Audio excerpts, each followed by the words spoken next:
Hi అండి. కాకరకాయతో ఇప్పుడు కాకరకాయ ఫ్రై చేసుకుందాం. ఫస్ట్ అయితే 250 గ్రాముల కాకరకాయలను తీసుకొని మంచిగా కడిగి ఆరబెట్టుకోవాలి. ఇవి మొత్తం ఆరిపోయాక ఇలా చిన్న చిన్న ముక్కలుగా కట్ చేసి అయితే పెట్టుకోవాలి.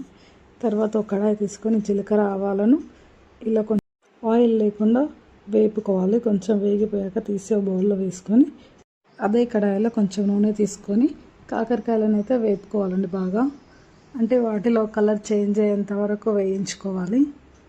ఇలా మధ్య మధ్యలో కలుపుకుంటూ ఈ రంగు వచ్చేంత వరకు వేయించుకుంటే సరిపోతుంది.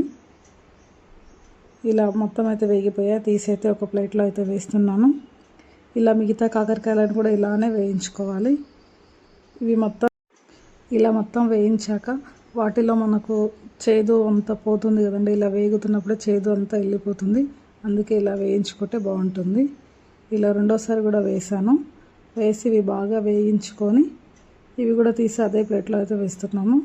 ఇలా మొత్తం వేయించుకున్నాక ఇప్పుడు ఏం చేయాలంటే జీలకర్ర ఆవాలు ఉన్నాయిగా మనం ముందుగా వేయించి పెట్టుకున్నవి అవి అయితే దంచుకోవాలి.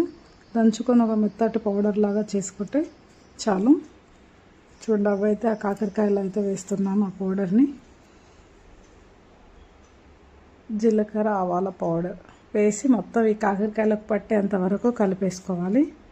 తర్వాత అట్లనే మన వెల్లుల్లి ఒక 2 గడ్డల వెల్లుల్లిని అయితే తీసుకొని ఇలా చిన్న చిన్న ముక్కలుగా, అంటే మరీ మెత్తగా అవసరం లేదు, కొంచెం కచ్చపక్కగా దంచుకుంటే టేస్ట్ బాగుంటుంది.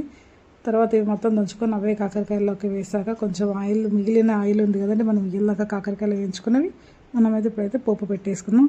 పోపుకు కావాల్సిన జీలకర్ర ఆవాలు, తర్వాత కొంచెం ఎండుమిరపకాయలు ఒక 4-5 ఎండుమిరపకాయలు వేసుకున్నాను.